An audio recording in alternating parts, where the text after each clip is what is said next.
क्या पाकिस्तान में इमरजेंसी लगने वाली है? अगर ऐसा हुआ तो आइन मुअत्तल कर दिया जाएगा? क्या सुप्रीम कोर्ट के जजेस नज़रबंद कर दिए जाएंगे? क्या बुनियादी हुकूक मुअत्तल कर दिए जाएंगे? और क्या नए जजेस को PCO के तहत हल्फ उठवाया जाएगा? ये इमरजेंसी किस तरह की होगी? क्या ये मई 1998 की इमरजेंसी की तरह होगी या फिर मुशर्रफ की 2007 की इमरजेंसी की तर्ज पर? But what is an emergency and under what conditions can it be imposed? Well, according to the Article 232 of 1973 Constitution, and I quote, the President is satisfied that a grave emergency exists in which the security of Pakistan or any part thereof is threatened by war or external aggression or by internal disturbances beyond the power of a provincial government to control. He may issue a proclamation of an emergency. So what follows an emergency? Following the proclamation of an emergency, several actions and changes can occur based on Article 232, 233 and 234.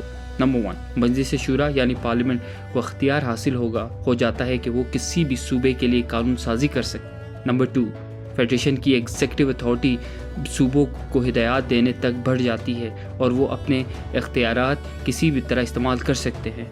Number 3, federal हुकूमत ज़रूरी इक़दाम उठा सकती है जो कि constitution में किसी भी कानून या अथॉरिटी को हाई कोर्ट के अलावा मुअत्तल कर सकती है। एंड नंबर 4, आर्टिकल 233 के तहत चंद बुनियादी हुकूक जिनमें आर्टिकल 15 जो कि फ्रीडम टू मूवमेंट है, एंड आर्टिकल 16 जो फ्रीडम टू असेंबली है, and article 17 freedom to association, and article 18 freedom of trade, business और profession, and Article 19 freedom of speech and Article 24 protection of private property को emergency के दौरान मुअत्तल करने की इजाज़त हो जाती है। इन मेयर्स से काफ़ी हद तक पॉलिटिकल डिसेंट को कम किया जा सकता है। न सिर्फ एहतजाज और मुजाहिरों को रोका जा सकता है बल्कि काफ़ी हद तक सुप्रीम कोर्ट, हाई कोर्ट और पॉलिटिकली मोटिवेटेड केसेस में सुप्रीम कोर्ट, हाई कोर्ट के इख्तियारात को भी कम किया जा सकता है जिससे वो आम आदमी को रिलीफ न दे पा सकते हैं। Many analysts are speculating that an emergency is very likely in Pakistan for a number of reasons. लेकिन पहले ये समझते हैं कि गॉड फॉरबिड इमरजेंसी लगती है तो ये किस किस्म की होगी? क्या ये जनरल परवेज़ मुशर्रफ की 3 नवंबर 2007 वाली इमरजेंसी का दूसरा एडिशन होगा? Let's end this suspense finally. आपको ये जानकर सुकून मिलेगा कि मुशर्रफ तर्ज की इमरजेंसी लगना ऑलमोस्ट नामुमकिन है। वो कैसे? Well, for number of reasons. Number 1, Musharraf imposed emergency as a chief of army staff, not as a president or acting on the behalf of the prime minister. Although he held 2 offices at the same time, the office of chief of army staff and the president, but he chose to impose emergency as chief of army staff. Number 2, General Musharraf held that constitution would remain in abeyance and introduced PCO. Number 3, most judges were sacked and new oaths were taken under PCO. और उन जजेस को लिया गया जो मुशर्रफ की जी हुजूरी करने में कोई शर्म महसूस नहीं करते थे। नाउ ये सब मौजूदा सियासी हालात में मुमकिन नहीं। नंबर 1, अगर कोई इमरजेंसी लगती है तो ये प्रेसिडेंट के ज़रिए प्राइम मिनिस्टर की सिफारिश पर लगाई जाएगी। नंबर 2, आर्टिकल 6 की वजह से ये मुमकिन नहीं है कि आइन को सस्पेंड किया जाए, specially after 2014 supreme court verdict which issued death penalty for Musharraf for suspending the constitution in 2007 emergency.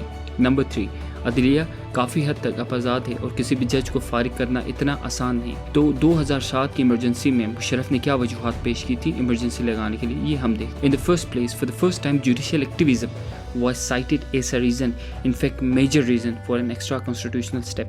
और मौजूदा हालात में भी ये कदम उठाया जा सकता है और यही वजह पेश की जा सकती है। In the second place, making a complete break with the past, the proclamation was immediately set aside by the apex court. तो इमरजेंसी मुशर्रफ तर्ज की नहीं होगी तो फिर कैसी होगी? Well, it would resemble the one imposed 26 years ago on May 28, 1998 by the then Prime Minister Mohammad Nawaz Sharif. So what were the pretexts then? Number 1, an imminent attack from India following Pakistan's nuclear test. Number 2, flight of foreign investment in face of possible sanctions from USA and European countries. Number 3, and interestingly, emergency लगाने की वजह ये बयान की गई थी कि हमने टैक्स बेस को बढ़ाना है और उसके लिए एक्सट्रीम मेजर्स सिर्फ इमरजेंसी में ही लगाए जा सकते हैं। And this specific emergency was considered maintainable by the supreme court of that time. You can see how the reasons for past emergencies were often presented in broad and general terms, lacking specific details and clarity. ये वैगनेस governments को extreme Myers को justify करने की इजाज़त दे देती है। आज के कॉन्टेक्स्ट में जबकि आर्टिकल 232 के तहत शराइत पूरी नहीं होती, गवर्नमेंट फिर भी ऐसे ब्रॉड जस्टिफिकेशंस को इस्तेमाल करके इमरजेंसी का ऐलान कर सकती है। Imagine the headline, emergency declared amidst vague threats.